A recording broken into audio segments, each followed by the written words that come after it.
Good morning. It's Melissa here from C&M Travel Recruitment, and I have Shadi from C&M here as well. And thank you for joining us today. This is the second session of Survive and Revive, which we're very passionate about. This is following on from Mark's session that we had on Friday, which was a great start to the Energizer sessions for the industry. I guess I wanted to start today with just why we did it and how it all come about. Um, as most of you know, Shadi and I work in travel recruitment, and the last few weeks have been really sad. It's heartbreaking for us to watch what's happening in the industry. Our days have gone from making career changes for people, making their dreams come true, to getting phone calls of redundancies.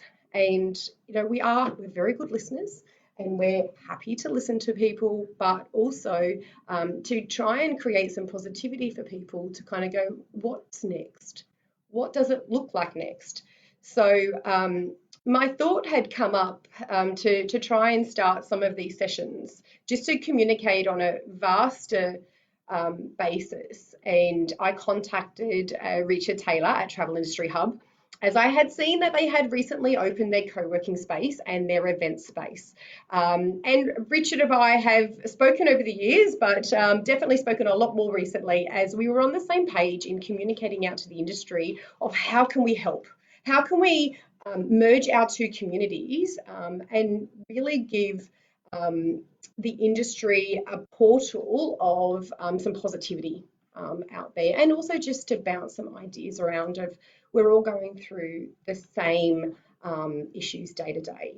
So we came together with a few industry colleagues to kind of go, what do people want to hear about? What do they need? What do they want? We want to have someone that is going to be interactive with the industry, that is going to be what's the word? Is going to be a bit lighthearted as well. We don't want anything too serious. We've all got so much serious stuff going on. So we want to make sure that we've got the right people in front of you as well. We have some really good sessions coming up, which is exciting. So I'm going to follow on from today's one on the job front. But there's some really great ones coming up in relation to men's health. We've got Vara Arnold tomorrow talking about how to combat redundancy as well. So some really juicy ones. But also I wanted to thank a couple of people just to start with. One of them was Bruce Piper and the team at Travel Daily for getting this out to people. Travel Daily have been so instrumental in our industry for so many years, and it's really great that Bruce and the team are going to be part of Survive and Revive, and also Lisa, who's helping us out with PR and just being there as a support for Richard and I. But it is a group effort. This is not just about Travel Industry Hub and C&M and Travel Daily. No, this is definitely a community source. So if you are interested in being part of a session, please do reach out to me. This is definitely something that we want to keep momentum up and making sure that we're doing it for the right reasons as well. I guess the first question that I'm hearing on the phones, and I'm going to be honest with you, every day there's redundancies and across all sectors. So, it started, yes, with cruise and leisure. We're seeing vast amount in corporate travel at the moment, and at varying levels. It is travel consultants, it is account managers, it is senior managers. So there's no discrimination with redundancies. It's a commercial decision, and listening to people on the phones, people understand. We understand what's going on. But it is still happening. this is just the start of redundancies. So, if you are in a job, you want to do your best to be accommodating to your manager, to the business, and that may be cutting your hours back or standing down for a certain amount of time. But because the case that we're seeing is people being redundant and concerned about what it's going to look like, and I think it's unknown. No one has that answer. No one knows how long it's going to be. I was listening to Jason Westbury on the AFTR webinar yesterday, and yes, start planning for 6 months, but it could be longer than that. So we've got to be prepared for those long-term changes, and that's where I guess today's session could help people. There are no jobs in the travel industry at the moment. I don't care what anyone says. Every business is cutting back. We are seeing some contracting roles coming through, because obviously helping out in refunds or ticketing, because that's where the industry is combating. But on a whole, there is minimal work. So what I wanted to cover today was to talk about your resume. Use this time to get your resume up to date. And it might be that it's for when you're going to be looking for travel work in the future, but it also could be for now, where you're going to apply for jobs outside of travel, as a stopgap. And we've seen this over the years, where we go through these little ups and downs of travel, and people are concerned at the moment of having a blank space on their resume. Every employer in the future is going to know that 2020 there's going to be a lot of blank spaces. I look at resumes from September 11 days, GFC. You don't have to explain that on your resume. People know. So don't be concerned about that. Don't be concerned not to apply for a job in that call center at Woolworths, because at the moment I think it's about keeping people in work more than anything. So don't be concerned about leaving the industry and then re-entering. My goal for anyone that's ever spoken to me is to keep talent in our industry. I'm so passionate about keeping our travel people. And there are points in people's careers where, travel doesn't fulfill them anymore, but we want the people that love it. We don't want to lose them for too long, but you also need to put food on the table. So making sure that we have, that ability for you to go and get that job. Now, I've been in touch with the CEO of the RCSA, which is the recruitment body, and we're trying to put together a couple of general recruiters to give the travel industry a bit of go-to to send their resumes through to. So that's still work in motion. I had a look on Seek, and there is a few jobs out there.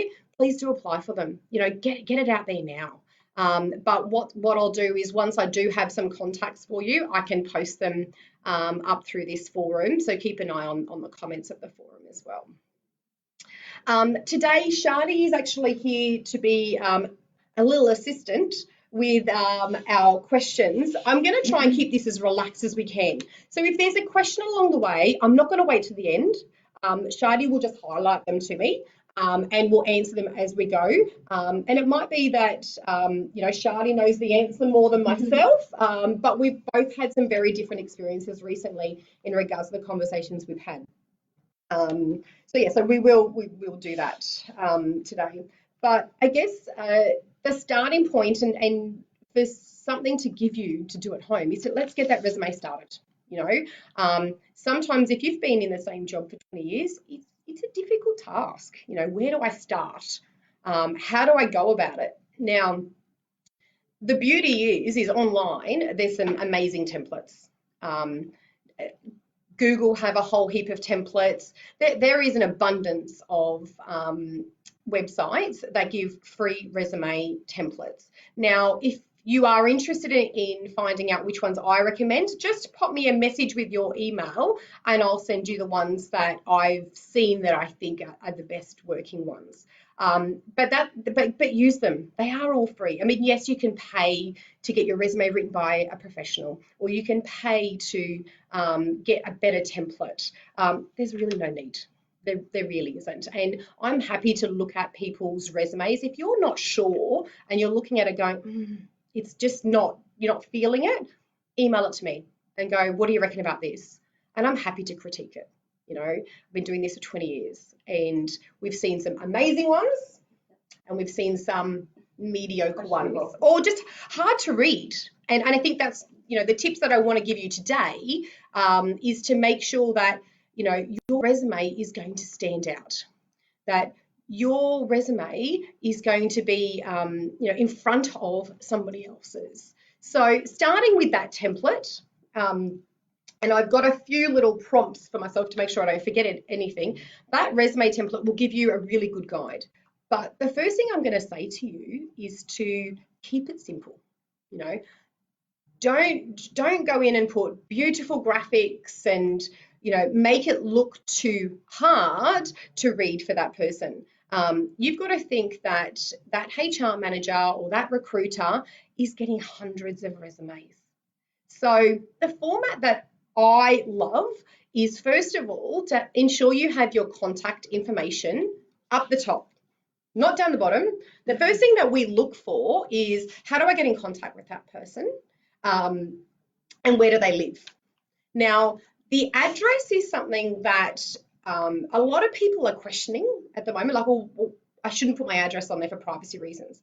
That's well and good. If you feel uncomfortable with it, then you know what? Take the whole address off and put the suburb. Because if I've got a travel agency out in Fairfield and you're based on the Northern Beaches, that's not going to work. So ensuring that you've got an address on there of some sort is pretty important. So ensuring you've got that. If you've got a LinkedIn profile, and we're going to talk about LinkedIn briefly after this. If you've got a LinkedIn profile, pop the link up there, because it's really easy for a HR person to copy and paste it into and have a look at you online. It also shows that you're that next step, that you have that professional online presence. So contact information, and that, I have to say, is frustrating for us sometimes, right? Like we get so many that even forget a mobile phone number, and we have to like search through maybe an application or an email that they've sent us, and the basic information. Put your mobile on there, put your email address, and put your LinkedIn profile. So very basic stuff, but it's definitely missed. Now, I mentioned earlier about not making it too fancy, avoiding text boxes. Yes, if you want to put the company logo, they look really pretty, especially if you're in marketing. Marketeers actually have beautiful resumes. And it's good because in marketing, they need to show their work. But if you're a travel consultant, I want you to keep it simple. And the first reason is because most HR teams or recruiters have what they call ATSs, so application tracking systems. Now, when we put a resume into an ATS, it won't always take all the right information. So if they go to put your application through their system and you've got, say, a URL of where you've worked for, that might actually go in as your email address in their system. So the more that you can avoid making it too complicated, the better that it's going to process in that application system, especially for some of those larger companies that are getting hundreds every day. Your CV is just going onto their system. Now, you want to be found on that system. So, ensuring that you've got mainly text, use your bold, use your bullet points so it's easy to read, but also it's going to transfer into that application system so much better. Now, the questionable about the format of what that document looks like, PDF or Word are your best bets. As a recruiter, we'd love Word because on our ATS, that works better in our system. Now, some people get a little bit concerned that recruiters are going to change their resume. Now, don't get me wrong, I can't speak for every recruiter, but I have to say that's not how we practice here. We know that there's a lot of practices that go on in the recruitment industry that aren't amazing. So yeah, you want to protect your brand, but all you have to say when you're dealing with a recruiter, for instance, is if you're going to change it, please let me know. You shouldn't, or I'm not giving you permission to change it. So there should be no reason why you can't send the Word document. And the same to if you're applying directly to a company. You know, there'd be no reason for them to change it. So the concern of security is, you know, I don't understand that as a job seeker personally. So that goes on. Yeah, don't make it too fancy. Keep it simple. Keep a Word document, like I said, bold, bullet points, and it'll go onto people's system easier. But also, it's going to catch the eye of the hiring manager. Now, when I was trained initially of how to write a resume, we were all taught to do a summary at the top, right? And again, we've seen some very questionable summaries, and some of them are, you know, they come to us and they're out of date, they're not relevant. So be a little bit careful of, you know, what is said on that summary. But even better, I'd recommend to get rid of the summary. You know, what I like and what we're seeing a lot more of, especially on the senior end, but there's no harm in having it on the operational end, is to have a career summary. So having your company that you worked for, your job, and the dates that you worked. And it just gives someone a quick glance to kind of go, oh yeah, I want to talk to this person. And that's what a resume is. You know, a resume should be a document to kind of give half your secrets away, and then enough of them to pick the phone up and then for you to sell yourself. You know, you don't want to give them everything, but you want to give them enough to sell you. So that's what, you know, we want to make sure that we're doing in that first glance. So we've got our contact information at the front, on the top, sorry, and then we've got the summary. That should be enough for them to make a judgment and go, yes, I want to continue reading. Once we've got the career summary, we're then talking about the content. And the content, people can get a bit carried away. And there's always a guide of how long should your resume be. And the resume, again, they say on average in the recruitment industry is like 20 seconds that people will look at your resume. So to have an 8-page resume, there is no way that we would ever read 8 pages. We might get to page 4 or page 6 if we know that that job is coming. But, you know, 3 pages is more than enough. So looking at your career and your tasks, you know, you want to focus on your most recent jobs. Making sure it's in order as well with your most recent job first, and highlighting your achievements in that content.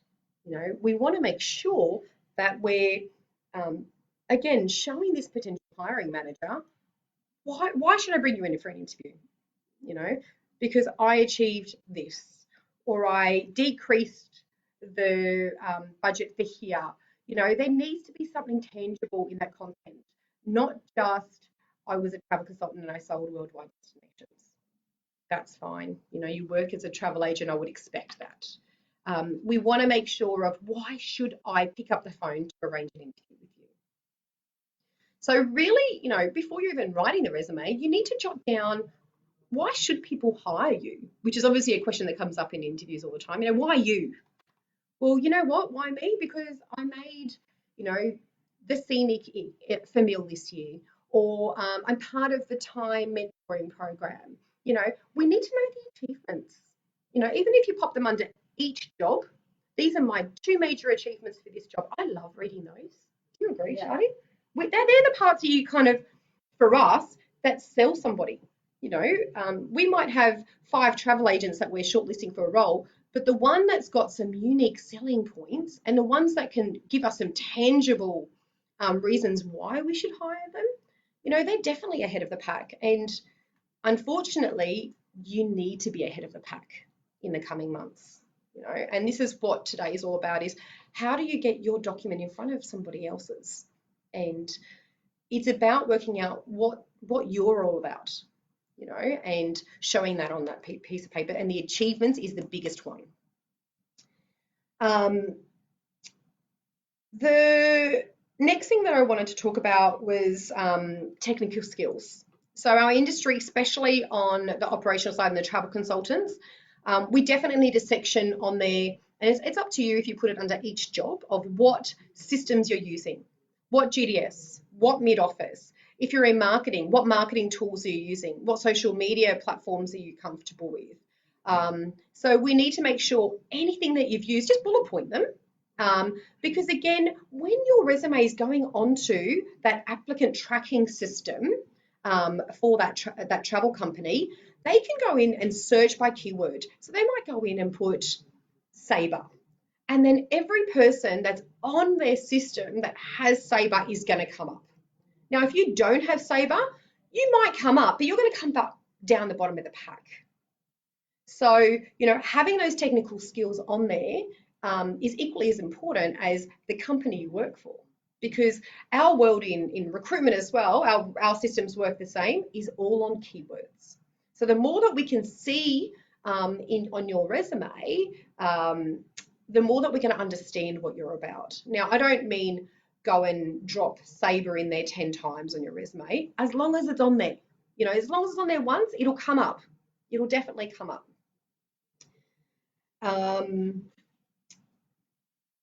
In regards to the wording, sometimes we will read resumes and it's been written for them, or they're in third person. You know what? Like, you need to sell yourself here. I really begrudge ones that are written in third person. Yeah. It just shows no personality. And you know what? We work in travel, and travel is about passion and is about you as a person. People sell people, right? And so you need to get that over to the reader of your resume. Now, I've just written some words. I had a bit of a brainstorm with myself yesterday of some words that I like seeing on resumes and ones that I don't like seeing. So the first ones that I don't like seeing, if we start with those ones, because we're seeing them every day. So the first one is team player. And every resume has team player. Be a bit more creative, choose something else. So team player, I don't like. And these are all quite generic. So the other ones I had was hardworking, go-to person, detail orientated. So they're all quite vague. They're not measurable. The words that I like to see, and again, going on your achievement side of your resume, are things like influenced, or I created, or I achieved, or I launched. I've had a couple recently that have launched new brands. I love seeing that. Or I created a byproduct, or I actually negotiated to save money on a project. Again, there's tangible achievements there. Anyone can say that they're a team player. Anyone can say they're detail oriented. There's actually no result of that. But if you can use words that are tangible and that are going to show a result, that's what you need to get across in that resume. So just think about when you're writing what you've done as part of that role, using those. I've put them on my notes as power words. I'm sure you could Google power words. I've actually got a document, and I'm happy to share it with you, that was given to me by a lady about 12, 13 years ago, just before I left the UK. And it was 300 positive words. And I use this as part of training, don't I, in the team. Some of them are crazy and you would never use them. But, they're really good in regards to using different words that might not be in your vocabulary, because we tend to use the same words, right? And that's why driven and dynamic and team player are up there, because everyone uses them. So again, use Google. You've got the time. Use Google to try and get a bit of creativity in your wording of the content of your resume.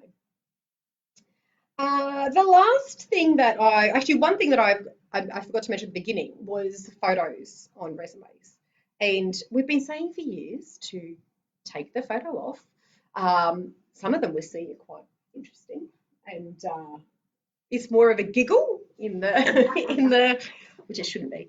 Take that back. But you don't need that on there. Absolutely don't need that on there. And there'll be some industries that you do, but for travel, not needed.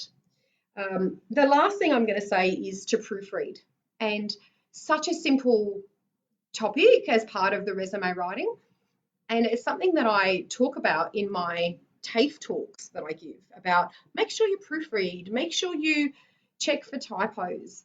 Now, we did a study last year. 1 in 3 of our resumes that come through to us had some kind of spelling mistake.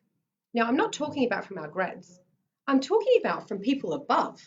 which is a concern when people are running businesses and making errors, very simple errors, on their resumes. Now, we have to proofread every resume that goes out for that reason. So not just spell check, but read it word for word. You know, again, you've got 3 pages. It's not difficult. Also, if you are using spell check, just make sure you're using the Australian dictionary. You know, one of my pet hates is seeing Z's in for utilised, and you know, we're not in America. Yeah, we're not in America. Yeah, let's very simple, type it out. Okay. And it might be really obvious, but again, that, to me, that then shows lack of attention to detail. You know, I talked about one of those things that I don't like to see, but this is obvious that you don't have attention to detail. And as a recruiter, it's not the first time that we've pushed back and said to somebody, you need to go away and work on your resume before we can even work with you.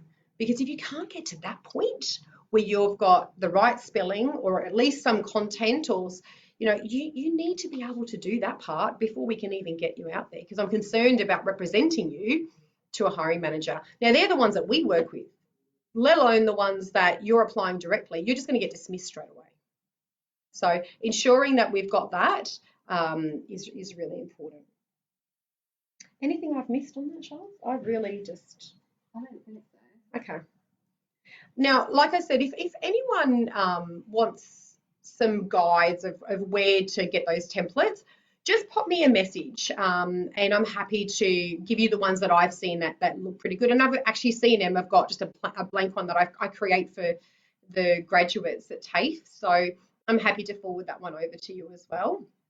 And if you've written your resume and you're like, oh, I'm just not sure, pop me a message. Send it to me on email. My email's in the notes below of the event. I'm happy to have a look at it for you. You know, there's a lot of people out there looking for work at the moment, and I want to make sure you've all got the best foot forward. So I'm happy to do that for you as well. So once you've got your resume, it's what do I do from here? There's no travel jobs to apply for. No, there's not. The first thing you can do though is upload it into Seek. Now, Seek have a database of people. And now a lot of people don't understand how that database works. So if you apply through Seek, your CV gets stored in their little bundle of resumes. Companies can actually search that database if they pay for one of their products. So you want to be found. At the moment, you want to be found. Now, it might not be this week, might not be next month, but 6 months down the track, you want to get found. So upload it onto Seek if you haven't already. A lot of people have. I think we worked out when I spoke to Seek, this was last year, there was, I want to say, about 12,000 travel profiles on there. So there's still a lot of people missing off there, but upload it so you can be found. So that would be one thing. The next part of how you're going to find a job is creating an online presence. So the resume is all well and good. You know, the world of job seeking is going to change. And it has been changing anyway, and it's been evolving. You know, our generation have gone from looking in the newspaper trying to find an ad and ringing someone to apply for it, to now it all being online. So we need a resume to be able to apply for a position. Now, those positions aren't going to get advertised. There's going to be no need. These companies are already going to create a pipeline of talent ready to go. So you need to be in front of those people. You need to be showing expression of interest, saying, you know, Mr. CTM, when you're ready to recruit again, I'd love to be considered. So the first thing that I would recommend you to do is to ensure you've got a LinkedIn profile. Now, I'm going to do another session on LinkedIn, and I'm going to do a beginner session first of all, and then I might do another one that's an advanced session afterwards. And I'm also going to offer little mini workshops with maybe, 6 people where we can sit there and bounce some ideas around. LinkedIn is where we've definitely focused a lot of our time in regards to networking. And I've had a lot of success on LinkedIn. It's great and it's not just for job seeking, just to put that out there. Yes, at this stage, if you don't have a LinkedIn profile, it's definitely going to be the first reason why. We want you to be out there. and in front of people and communicating, because we're all going to be sitting in our houses. We're not going to be able to be out having coffees with people, which is what I would normally recommend. If you're out of work, I would always say, get in touch with your network, go and have a coffee, go and have lunch with an ex-colleague. That's what we want you to be doing, but we can't be doing that now. So how do we do that? Let's get your face out on LinkedIn. We want you to be supporting your suppliers and also educating yourself on what is happening in the industry. So you're a step ahead, again, of that other person applying for that job. So the first thing to do is to create a LinkedIn profile. Now, the world of YouTube is amazing for that. I've learned so much about LinkedIn through YouTube. So put LinkedIn training into YouTube and people will step you through how to create one. I've got a document, again, if you want this document that LinkedIn has given me about, I think it's like 10 hot tips of how to make a stellar profile. Please do, again, pop me a message and I'll send you that document. But if you are creating a LinkedIn profile for the first time, shoot me a message, connect with me on LinkedIn, shoot me a message and go, what do you think? And I'll have a look at it and go, just add this or add that, or because again, this is the way that you're going to be seen moving forward. And we don't know how long this is going to be for. LinkedIn is a great source of networking. If it's for job seeking, but it could be if you're in a business to know what your suppliers are doing. All the suppliers are on there. My network following is over 10,000 people, and they're all people in travel across Australia and New Zealand, and they're all putting communications at the moment, which is awesome because it's not, and some of it is, talking about cancellations and talking about how do I do this, but it's also, there's some good news stuff on there. Like I did see the other day, Sanford Travel had put on, we made this many bookings this week. It was awesome to read on a Friday afternoon. So there is some good news stuff on there. So making sure that you've got a profile, you're connecting with people and just to start that kind of online networking basis. Again, I am going to do a specific LinkedIn session because I can talk all day about LinkedIn. But what I'm going to do is I'm going to end the conversation there. To see, because I've talked a lot at you and I didn't really want to do that, but I can rabbit on all day. Do we have some? Let's answer a few questions. And if there's any questions that I don't get to, what I'll do is I will reply to them personally this afternoon. So, and we can connect. I'm around. I'm happy to talk to you guys. Oh, cool. Oh, great. Okay, good. Excellent. Excellent. For a job seeker, okay, this is a good one. For a job seeker, how would you recommend to approach employers on LinkedIn? So the first thing to do when you are on LinkedIn, and again, I don't want to deal too much because I can talk lots about it, but the first thing to do is to like the company. So you can follow companies to see what's that company doing. And that will give you a bit of an indication of how that business is faring. But also it'll give you knowledge for when you do go to apply for a job there. But what you might want to do is to connect with the HR manager or connect with the general manager and say, I'm interested in working with you in the future. I'd love to connect for when the opportunity arises. So again, it's just going to grow your network. And some of the content that these people put out is amazing. I love reading it. So the more people you can connect with, the better it's definitely going to be for you. Okay, so this is looks like a question from a hiring manager. So we know some travel companies will bounce back faster than others. As an employer who's had to let staff go, what can I do to help them land another job if I can't afford to have them back in the future? Now, I've had this from hiring managers over the last week. And you know what, their businesses that they really don't want to let these guys go because they're good, and that's the hard thing is that, yes, we can't afford them now. We're going to need them back eventually, but we don't know what that looks like. I think supporting them is the first step, giving them a recommendation on LinkedIn, giving them, your mobile number for a reference contact, connecting them with anyone in the industry. Like I know some of the networks are doing this already and sharing some staff amongst finance and marketing and So giving them that support, I've had a lot of HR managers contact me and say, is it okay if I give them your details? Just for a bit of support. And again, as an employer, you've got their best interest at heart. We're not doing this just so the company can get ahead. We're doing this to survive. So people do understand, but I think just giving them your personal recommendation is definitely a step. So again, LinkedIn profile, giving them a recommendation. Giving them, I've had a couple of people come through with the old-fashioned written reference, which doesn't mean much in what was the normal recruiting world, but actually at the moment, it's actually quite good to have it there. That people will, if they can't contact you, they've got that bit of paper to be able to say, this is the reasoning why that person is longer in the business and they've done this, this, and this, and this to help us. So I would also look at doing that as well. Hope that answers that question. Oh yeah, there was a question on can we do a session specific on LinkedIn? Definitely. It's something I can talk all day long about. And actually, I think it'll be 2 sessions. So we'll do a beginner session and then we might do a bit more of an advanced session. And the advanced session is definitely not just for job seekers, but more for how do I network? What can I do to get my personal brand? Again, people that have met me know that personal brand has been in my realm for since social media started. So my first social media training was when I first set CNM up 11 years ago.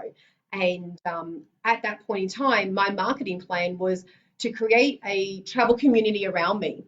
And as corny as it was, and the staff that were around me at the time were like, "Oh Mel, gosh, come on."